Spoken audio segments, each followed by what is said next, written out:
కాబట్టి ప్రియులారా, దేవుని వాక్యము సెలవిస్తా ఉంది, నరుని కోపము దేవుని నీతిని నెరవేర్చదు అని అన్నాడు. నీ సహోదరుని పైన నీ కోపం ఉంటే వానితో వెళ్ళి నువ్వు సమాధాన పడు అని అంటున్నాడు. అలా సమాధాన పడకుండా నాకు బలి చెల్లించొద్దు. నువ్వు దేవుని సన్నిధికి వస్తున్నావు, వచ్చిన తర్వాత నువ్వేం చేయాలి?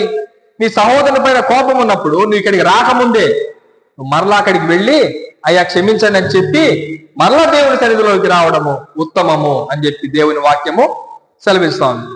ఇవన్నీ పాటించడం మనిషికి కష్టం. మనిషికి లోపల చాలా యుగం ఉంటుంది. యుగం అంటే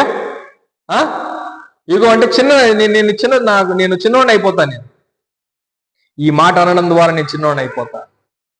దేవుని వాక్యం అంటా ఉంది, ఈ మాట అనడం ద్వారా వాడి మనసులో నువ్వు ఉన్నతమైన స్థానాన్ని సంపాదించుకుంటావు. హల్లెలూయా. ఈ మాట అనడం ద్వారా నువ్వు వాని హృదయంలో ఉన్నతమైన స్థానాన్ని సంపాదించుకుంటావు.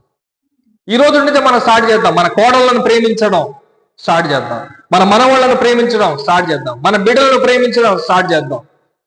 దేవుని వాక్యం సెలవిస్తా ఉంది, నరుని కోపము దేవుని నీతిని నెరవేర్చదు. హల్లెలూయా.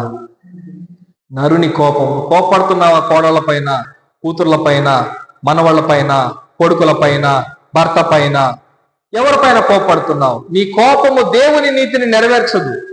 నువ్వు వినువారు మాత్రమే ఉండి నువ్వు కేవలం విని దీన్ని విసర్జిస్తే ప్రయోజనం ఏముంది? నువ్వు దీన్ని విని దీన్ని సాత్వికమైన మనసుతో నువ్వు అంగీకరించినప్పుడు దీనికి ప్రయోజనము ఉంది, నీ ఆత్మకు రక్షణ ఉంది.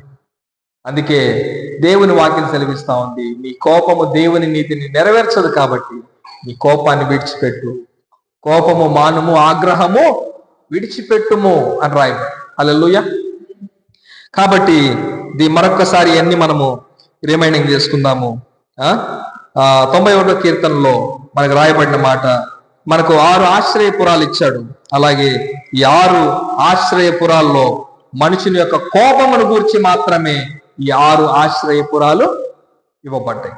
ఇంకా మరి వచ్చే వారంలో కూడా మిగిలిన ఒక 2 సంగతులు ఉన్నాయి. దాని గురించి కూడా మనం